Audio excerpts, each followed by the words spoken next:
Diana's right here. Diana's right here. She's here.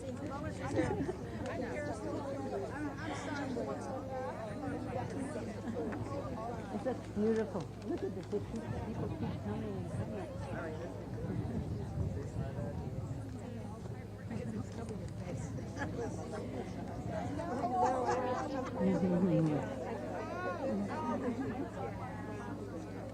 I guess we can start. Good morning. Good morning. Just 3 weeks ago, the Supreme Court took a wrecking ball to the fundamental rights by overturning Roe v. Wade. It is outrageous that 50 years later, women must again fight for our most basic rights against an extremist court and Republican Party. Disturbingly, congressional Republicans want to go even further than the court as they plot to criminalize abortion in all 50 states. That is why today, our pro-choice, pro-women Democratic majority stands resolute. We will take further action to defend women's reproductive freedom. Today, the House will pass landmark bills, our Women's Health Protection Act, to make the essential protections of Roe the law of the land.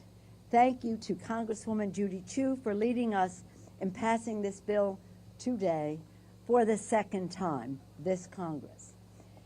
Our Assuring Women's Right to Reproductive Freedom Act will protect women who exercise their right to travel across state lines to get abortion care. Let us salute Congresswoman Lizzie Fletcher and Congresswoman Marilyn Strickland for their authorship of this, along with Jamie Raskin, who was part of it.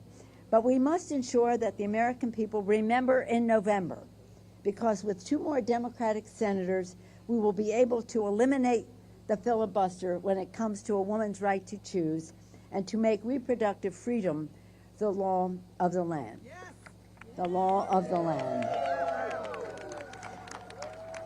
And now, with great respect, admiration, and appreciation for her leadership, I yield to the gentlewoman from California, Judy Chu, the author of the legislation. Thank you, Speaker Pelosi, for bringing the Women's Health Protection Act to the floor this week. The Supreme Court's decision stripped away a constitutional right for millions of Americans in an instant. But I'm proud to say that today the House of Representatives stands with the majority of Americans standing up for abortion rights.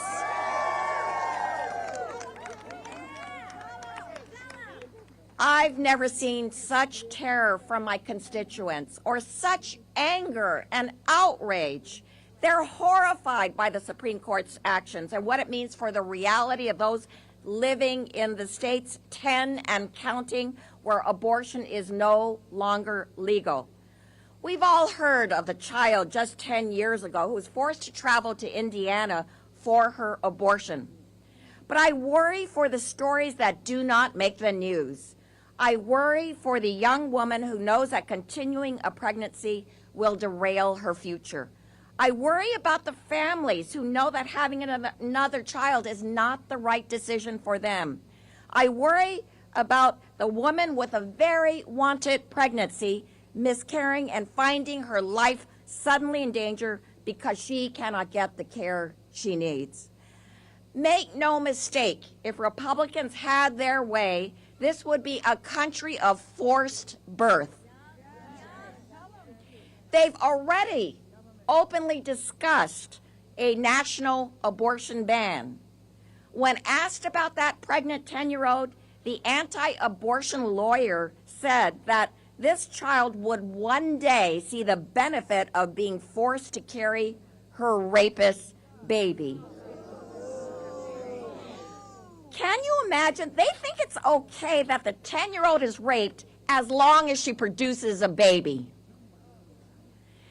That's why we need to pass the Women's Health Protection Act, because every person, no matter what the circumstances, no matter how they become pregnant, deserves dignity, safety, and care in seeking an abortion. You should not have more rights if you get pregnant in California than if you get pregnant in Texas.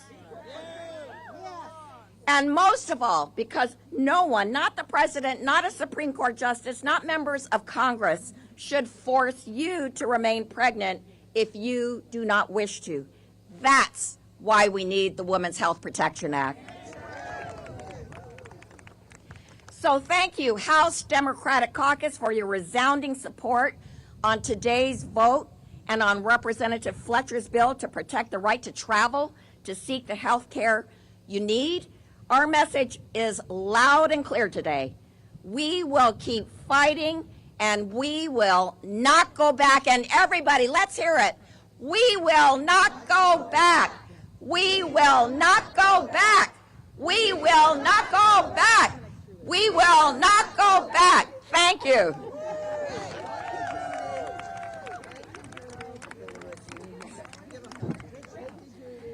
Thank you so much, Judy, for your leadership. And Madam Speaker, thank you so much for your leadership and all of my colleagues gathered here today. It is, in my beloved home state of Texas, we are in a crisis, a healthcare crisis and a humanitarian crisis. Since last September, as many of you know, access to abortion has been severely limited. And since last month, it has been eliminated. In response, Texans who can do so, the people who have the means to do so, have been traveling out of the state to obtain abortion care, first heading to New Mexico and Oklahoma and Louisiana. And as those states have banned abortion, people are traveling even further. And now, in response to their exercise of their constitutional right to travel, lawmakers and others in Texas and across the country, in other states as well, are threatening to take away that right too. And this is not an exaggeration. This is not hyperbole. This is not a hypothetical situation. Just last week in Texas, a group of lawmakers publicized a letter that they sent to a law firm in Texas threatening the firm and each of its partners with felony criminal prosecution and disbarment because of the firm's policy to reimburse its employees for their travel costs associated with traveling out of the state for abortion care. And that is not just Texas, as I said. That's why we are here in the House of Representatives this morning, and what we are doing this morning in the House is so important, because not only do these threats fail to reflect the will of the majority of people in this country who favor a legislative framework that takes into account the complex circumstances of pregnancy that we have just heard from Representative Chu, that we hear from our constituents every single day. These threats to the right to travel also fail to reflect the fundamental rights that are granted in our Constitution.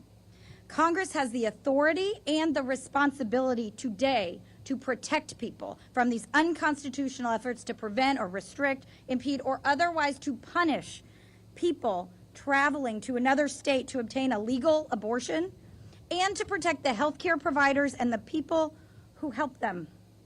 This morning, we're doing exactly that in passing the Ensuring Women's Right to Reproductive Freedom Act, and we are protecting the health, privacy, liberty, dignity, and freedom of women and their families across this country in passing the Women's Health Protection Act. I couldn't be more proud to stand here with the Speaker, with our caucus, and I thank you all once again for responding with the urgency that is needed to the cruel efforts in my home state of Texas to deprive my fellow Texans, and the efforts across the country to deprive our fellow Americans of their constitutional rights by bringing these bills to the floor today. I'm proud to stand with you, and I will stand here with you every day. And at this time, I would like to yield to my original co-sponsor in this bill, Marilyn Strickland.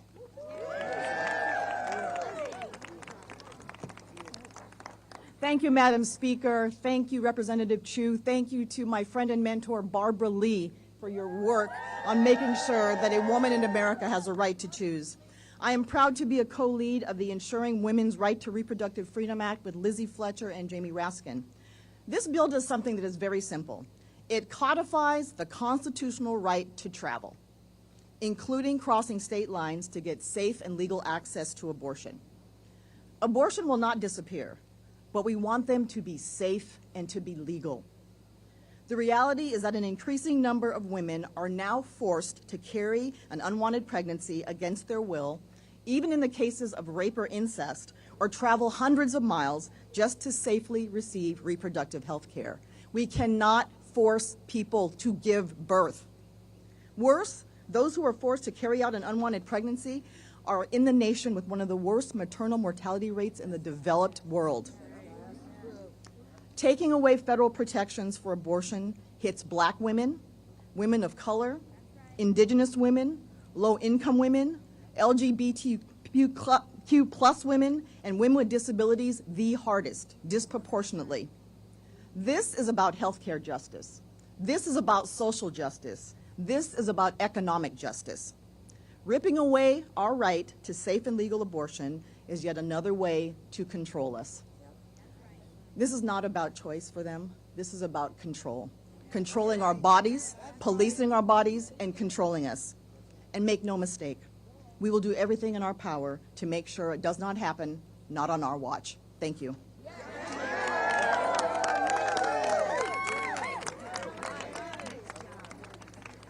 Thank you, Congresswomen Judy Chu, Lizzie Fletcher, and Marilyn Strickland, for your leadership and for your presentations. My friends, House Democrats are here on the steps of the United States Capitol, next to the Senate, across from the Supreme Court, to loudly declare hands off of our reproductive health. As in Republicans in Congress, the courts, and across the country seek to punish and control women, Democrats are honoring the basic truth: women's most intimate health decisions are her own. I'm so proud of our Democrats in the House for their unity on this subject, their leadership on this subject. But as I've said many times before, our inside maneuvering is very important, but it only takes us so far. It's the outside mobilization that makes the greatest difference. So I'm happy to welcome so many of our friends from outside groups who are engaged in the mobilization. The alphabet from A to Z, but I'll mention Catholics for Choice all the way to the YWCA, and in between the National Latina Institute for Reproductive Health and the National Council of Jewish Women. The list goes on and on. People of faith, representative of all of us in our community, here for families, And so we'll go to the floor and vote on these bills. Americans outside are marching and making their voices heard, and as we know, as I just said, public sentiment is everything. Abraham Lincoln. And as we pass this landmark legislation today, Democrats will not stop ferociously defending freedom for women and for every American. And we want everybody to know, women out there who are concerned about their own personal reproductive freedom and what it means to their health, that from the message from the House Democrats and our groups here today is, we are not going back. We are not going back.